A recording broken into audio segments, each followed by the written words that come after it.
আল্লাহর রাস্তায় শাহাদাত বরণ করা, দিন প্রতিষ্ঠা করতে গিয়ে, দিন প্রতিষ্ঠার জন্য, দিনের জন্য, ধর্মের জন্য, ন্যায়ের পক্ষে অন্যায়ের বিরুদ্ধে করতে গিয়ে জীবন দিতে পারা অনেক বড় একটা নিয়ামত। এই শাহাদাতের মতো একটা মাকাম, একটা উচ্চ পর্যায়ে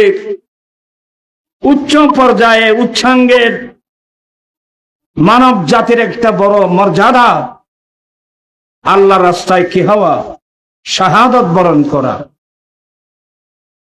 মনে হয় আপনাদের মনোযোগ এদিকে নেই। শাহাদাত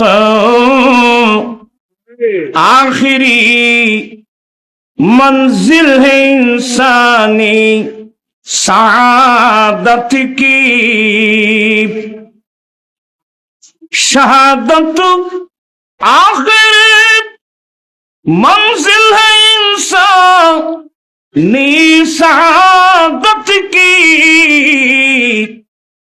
वो खुशकिस्मत है जिन्हें मिल गई दो लत শাহাদাতি কি। নবীদের পরে মানব জাতির শ্রেষ্ঠ মর্যাদার নাম হলো শাহাদাত। সেই ব্যক্তি খুশকিসমতওয়ালা মানুষ যার নসিবে শাহাদাতের মতো নিয়ামত জুটেছে। সুবহানাল্লাহ ওয়া বিহামদিহি। অনেক বড় নিয়ামত। আমরা তো আরাম প্রিয় মানুষ, আমরা আরামকে ভালোবাসি, বিশ্রামকে ভালোবাসি।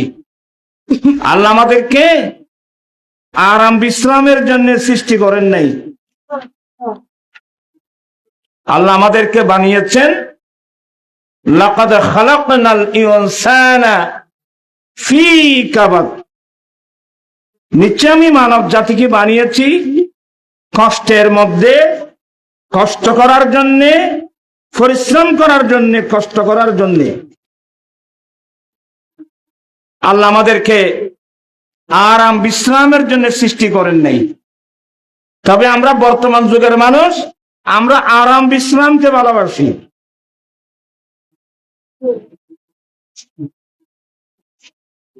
এই সাবটার নিয়ে যদি আমি আলোচনা করি অনেক সময় লাগবে, তবে পরিবেশ প্রতিকূলে, বৃষ্টির কারণে, এই জন্য আমি ওদিকে যাব না।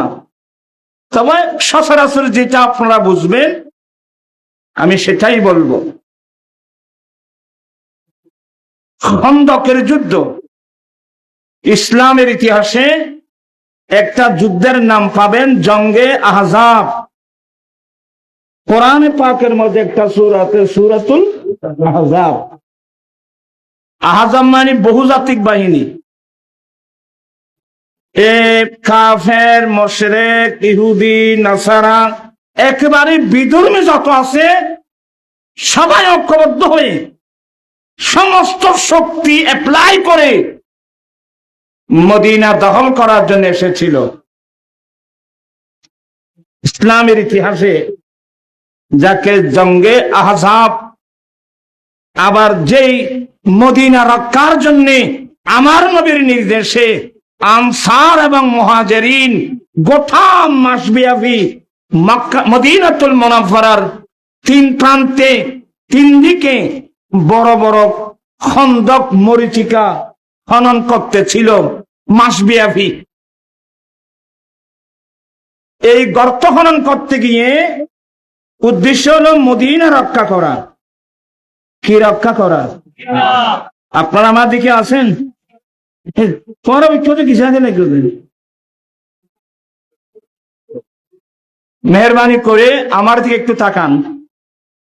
মদিনা রক্ষার জন্য প্রাণের জায়গা, প্রাণের মদিনা, মুসলিম বিশ্বের রাজধানী মদিনাতুল মুনাওয়ারা রক্ষার জন্য আমার দয়াল নবীর নির্দেশে প্রায় 1400 আনসার মুহাজিরিন বড় বড় খন্দক খনন করতে গিয়ে আমার ভাইয়েরা অনেক সাহাবা খিদায় উপবাস, খিদায় পেটের মধ্যে পাথর বাঁধতে হয়েছিল। খিদায় পেটের মধ্যে কি বাঁধছিল? পাথর বেঁধেছিল। আমার দেন নবী ওই খন্দকের পারে এসে আনসার মুহাজিরিনদের এই দৃশ্য দেখে আমার নবী নবুয়তের জুবানে একটা দোয়া করলেন, আল্লাহুম্মা ইন্নাল আয়শা আইশুল আখিরাতি ফাগফিরিল আনসারা ওয়াল মুহাজিরা। না যেদিন ওয়াজ করি না কেন আমার আর রুই লেড়ে নাই কথা নিকে ইবে কি রে উবে কি রে, বৃষ্টি কোনো বেশি আইননি ইং করে বেলা বৈশ্য তোমার সামনে আমি আপনাদেরকে কোরআন হাদিস শোনাচ্ছি।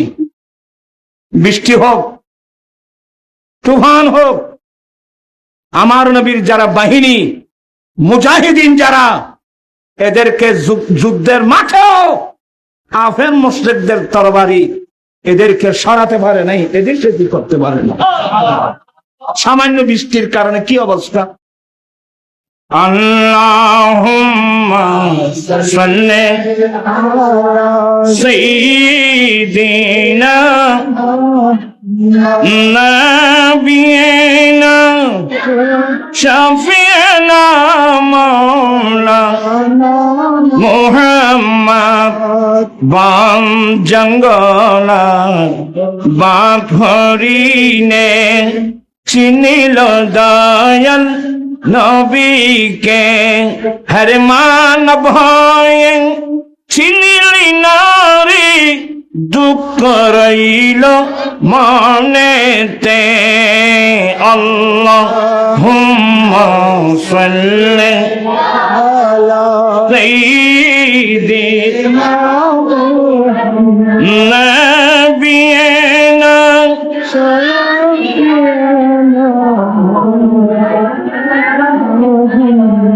আমি বুঝাতে চেয়েছিলাম রাসূল করিম সাল্লাল্লাহু আলাইহি সাল্লাম খন্দকের পাড়ে গিয়ে আনসার মুহাজিরিনদের এই দৃশ্য দেখে আমার নবী একটা দোয়া করলেন, আয় আল্লাহ, সত্যিকারের আরাম হলো, সত্যিকারের বিশ্রাম হলো যে আরাম বিশ্রাম আখিরাতের মধ্যে পাওয়া যাবে। আল্লাহ, সত্যিকারের আরাম বিশ্রাম হলো যেগুলো আখিরাতের মধ্যে পাওয়া যাবে। বিদায় আমার আনসার মুহাজিরিন দুনিয়ার আরাম বিশ্রাম ত্যাগ করে মদিনা রক্ষার জন্য, মদিনা রক্ষা করতে গিয়ে খিদায় পেটের মধ্যে পাথর বেঁধেছেন, কিন্তু এতেও এদেরকে দমাতে পারে নাই। মাওলা, আমি দোয়া করছি আনসার মুহাজিরিনদের আল্লাহ জীবনের গুনাহগুলো তুমি মাফ করে দাও।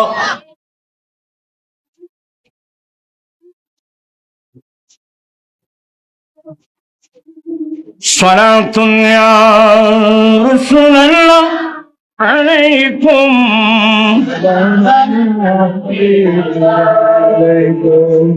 আমার রাসূল দোয়া কর, আল্লাহ সত্যিকারের আরাম বিশ্রাম যেটা আখিরাতের মধ্যে পাওয়া যাবে। কি বুঝলেন? দুনিয়ার আরাম বিশ্রাম এটা কোনো আরাম বিশ্রাম নয়, সত্যিকারের আরাম বিশ্রাম যেটা আখিরাতের মধ্যে পাওয়া যাবে। বিদায় মাওলা, আমার আনসার মুহাজিরিনরা দুনিয়ার আরাম বিশ্রাম ত্যাগ করে মদিনা রক্ষার জন্য আল্লাহ ওরা কোমর বেঁধে খিদায় পাথর, এরপরেও পেটের মধ্যে পাথর বেঁধে এরা মদিনা রক্ষার জন্য খন্দক খনন করছেন। আল্লাহ, আমি দোয়া করছি আল্লাহ তুমি তাদের জীবনের গুনাহ মাফ করে দাও।